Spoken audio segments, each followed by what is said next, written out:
Welcome to Billion Dollar Marketing Secrets Over Coffee with Biz Coach Steve Feld. Biz Coach Steve interviews fellow successful business owners about the strategies they have used to grow their businesses, and in turn, you can use them to help you navigate your business towards success. Ready to learn strategies to grow your business with less stress and build a long-term sustainable business to exceed your personal and business financial goals to build the business of your dreams? Well, you have come to the right place. Please welcome Biz Coach Steve Feld. Hello, fellow business owners, and welcome to another episode of Experts Over Coffee. I'm Biz Coach Steve Feld, and my goal is to stop business owners from suffering entrepreneurial depression and make running their businesses easier, more fun, and highly profitable to reach 7 figures and beyond. Today, we have another great guest for you. We have Bret Ridgway. Now, Bret, wait to hear this. He's a 25-year veteran of the speaking industry and author of 8 books, including a #1 bestseller, ABCs of Speaking, and Mistakes Authors Make. Please welcome Bret. Well, Steve, it's my pleasure to be with you this afternoon. Hopefully we can share some tips that will help the people that are listening to the program. Boy, I hope so, because that's what we're about. We're about helping our listeners grow their businesses, improve their lives, stop all the craziness and make things easier. Well, there's enough craziness out there to go around, so let's see if we can shove a little of that aside anyway. Exactly. So first question I always have to ask is how did you get into the speaking industry? Sure. It's one of those things where I can trace very specific sequence of events that occurred, but way back in 1995, actually, and I'm kind of dating myself here, I actually put up the first portal website in the plant engineering and maintenance industry. So I had developed a product on troubleshooting rolling bearings. It was going to be sold to, maintenance techs and all that stuff. But I knew one product wouldn't a company make, so I put together a website, and I made a deal with a bunch of technical publishers like McGraw-Hill and such to sell their books via the website. So I was selling products back in the mid-90s via a website, and so I was obviously having to do product fulfillment for those items that we were selling on that particular site. Back in those days, it was VHS tapes and books aimed at that particular niche. About the same time frame, I actually had a joint venture with a guy where I took over his hard-to-find marketing book catalog, and he decided he was going to do an internet marketing conference back in 1999 in Las Vegas. And he called me up and said, "Hey, Bret, will you come out and manage the backroom sales table for me?" And honestly, Steve, I didn't even know what backroom sales was, but I hadn't been to Las Vegas before, so it sounded good to me. And I said, "Sure, I'll come out and do that for you." Absolutely. So that kind of led to a side business where I would provide the crew and, more importantly, in many cases, the merchant account that could handle a large sum of money in a short period of time across multiple speakers. And then we would take care of the whole back of the room money. We'd pay the promoter, we'd pay the speaker, and then we'd take a cut of the promoter's share for providing that particular service. Well, started a lot of these speakers that I met at that first event obviously were event promoters in their own right. So we started to do the back of the room service for more and more people. And I got to know a lot of the speakers 20 years ago, a lot of the big names in the industry. And one of them actually cornered me at an event when he found out I was doing product fulfillment for my own websites and said, hey, Bret, will you take over some fulfillment for me? Because it's really not the best use of my time. And I'd been thinking about it for a while, Steve, because it was kind of a natural outgrowth of all the people I had gotten to know in the industry. And so along with another guy, I put together a company called Speaker Fulfillment Services back in, I think it was 2003. So about 20 years ago. And that company provides duplication and product fulfillment services for speakers, authors, and information marketers. Now, obviously, the industry's seen a lot of changes over the years in terms of, information products and all that. Back in the day, it was the big box package that everybody talked about, thump value and all that. And you get the course with 3 manuals and 10 DVDs and 10 CDs, and it was all about thump. And now a lot of that's gone online, and, info products that are physical in nature have slimmed down considerably. They've gone on a diet. But, speaker fulfillment service is still out there. But it was one of those things where, because of my unique perspective behind the scenes managing that back of the room sales table, and then also providing product fulfillment services for some of the biggest names in the industry, I got to see what speakers do well and what so many of them actually fail miserably at.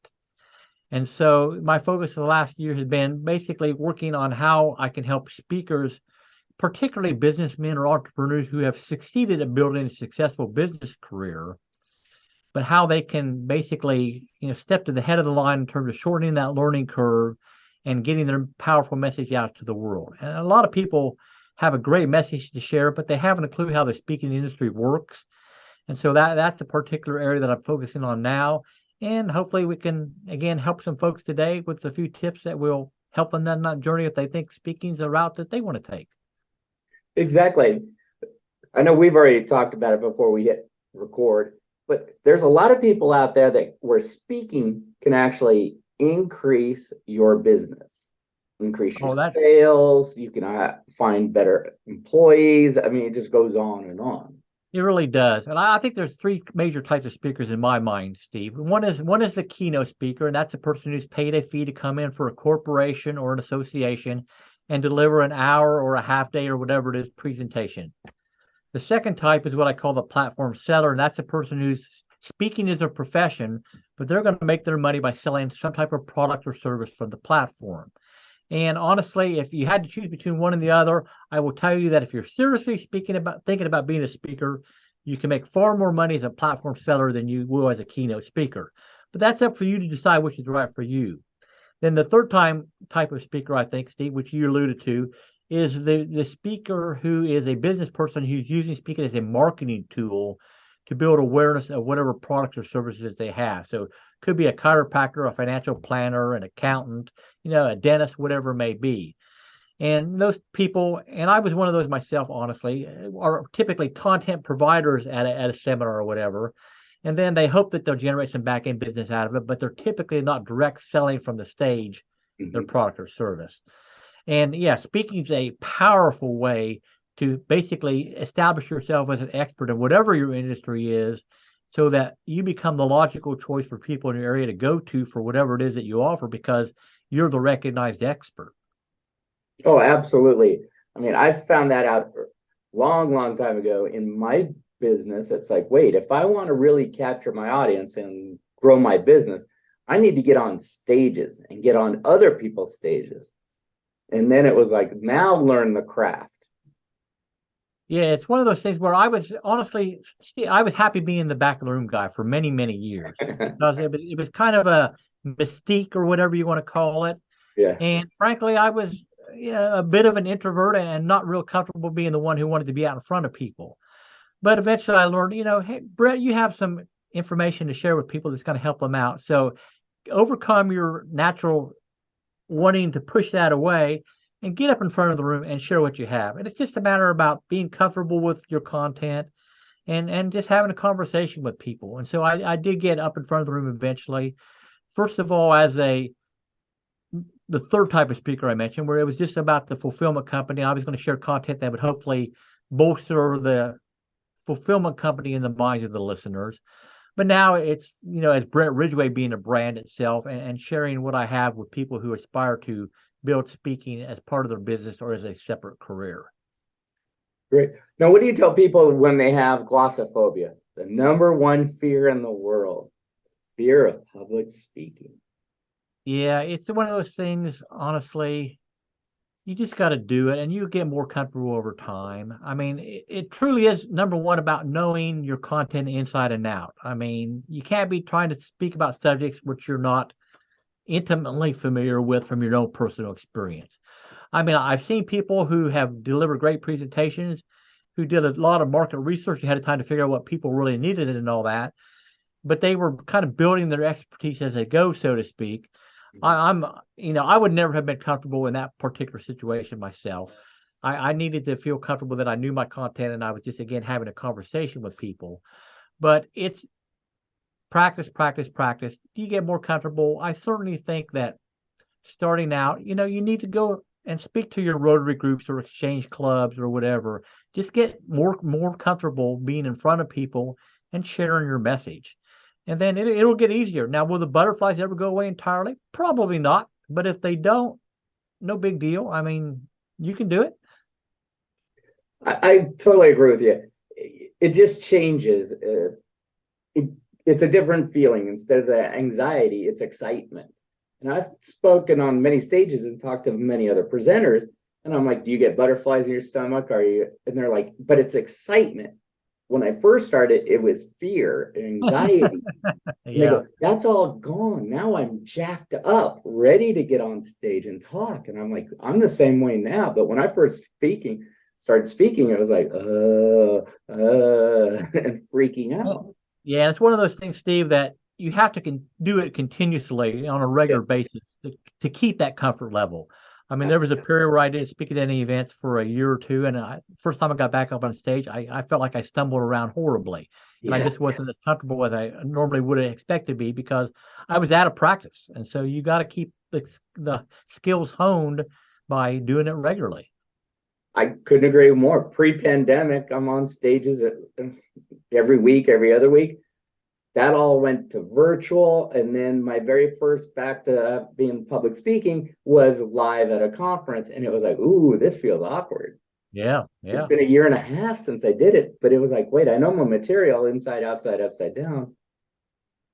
And I love this. So let's do it. So how have you adapted to the world of virtual speaking, Steve? I actually went virtually with my clients about 6-7 years ago, pre the world ending. So my clients, it took a little learning curve, but then when I'm going from live events, live workshops, local events, and then I had to flip it to virtual, well, a lot of people, it was their learning curve that was the problem. Because I already went through that learning curve, and now we have to educate more people, like how to use Zoom, how to get on it, how to act on it. And it's a new environment to them. So you had to have a lot more patience and just guide people through it. And Zoom was scrambling at the time, trying to figure out which way is up, because they went from, hey, we're this little teeny tiny concept to, oh my God, we're ruling the world. And they pretty much seem to be doing that these days. But yeah, it's one of those things where it definitely was a different world when we had to go virtual. And you were way ahead of that learning curve, obviously, because of how you approached it. But it's a different environment speaking virtually, and there are some things you need to do differently there than you do at an in-person event. But totally agree. And you're going to have a different interaction rate. You're going to have a different acceptance rate. I mean, you're going to have a different show up rate. It's not like you go to a conference, you pay money, you're on a hotel, your hotel or flights, hotel, food. Guess what? You're going to show up at the dang event, right? But online, it's like, oh, I could sign up and not show up. So I'm going to turn into the interview here briefly and ask you, how do you build rapport with your audience? What are your best tips for building rapport with your audience, Steve? I'm always big in engagement. So at the beginning, talk to every single person who's in the room. I always tell people, like, listen, hey, if it starts at 1:00, just log in at 12:30. We got some exciting stuff going on. Well, they don't know what it is. What it is, it's network time, but I'm trying to introduce them, so it's expanding their networks as well. Next thing you know, people who are shy and starting to open up. And then when you start, get interactive. Cameras on, always be pushing cameras on. You say that in your marketing, everything.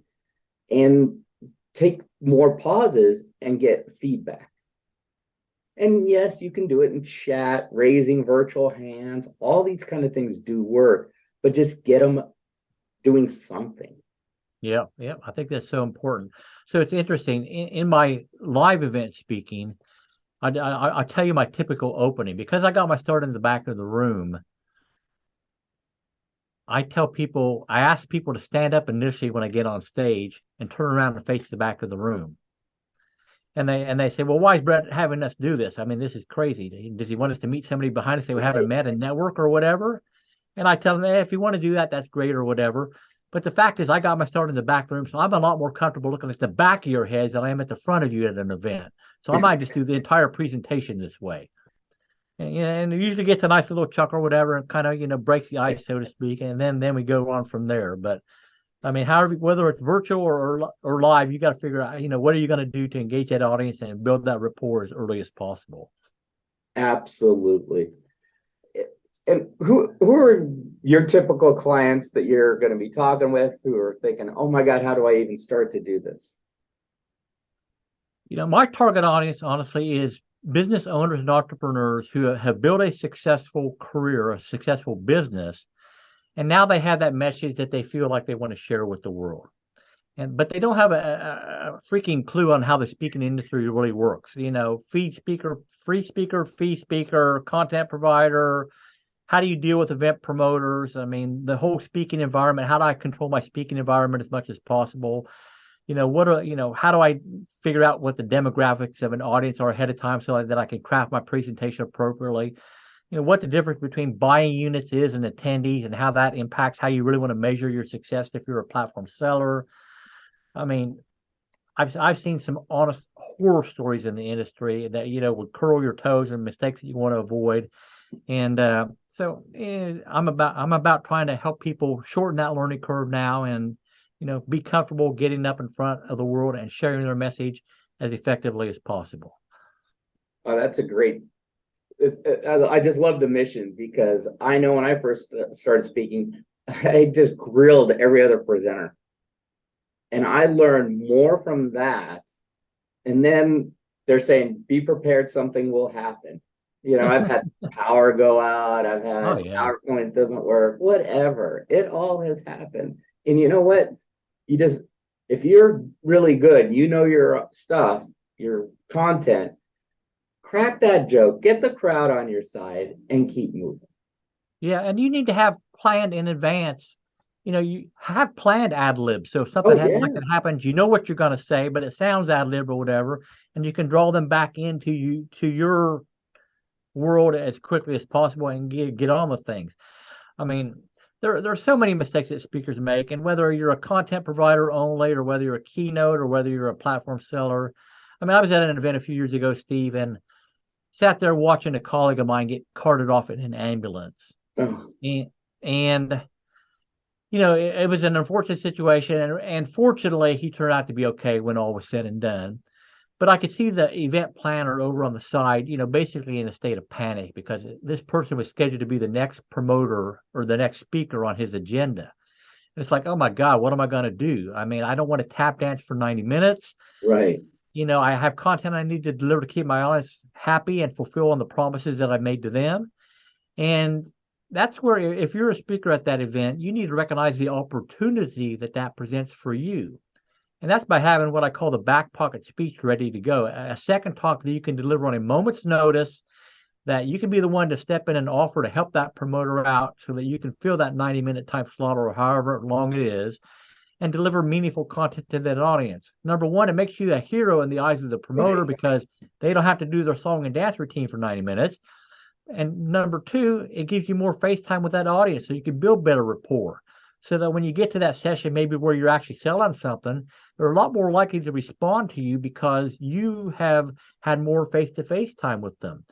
I mean, maybe you'll never need that back pocket speech. And if you don't, that's great. Somebody didn't get sick or didn't show up or whatever. But if it happens and you're the one that can be prepared to step forward and help solve that problem, well, you're way ahead. So, be ready for it, even if you don't ever need it. That's actually a piece of advice I got when I first started in the whole industry. And guess what? It came to fruition a couple times. Really? Multi-day event. And I would say, listen, if anyone doesn't show up, I want to be the hero, right?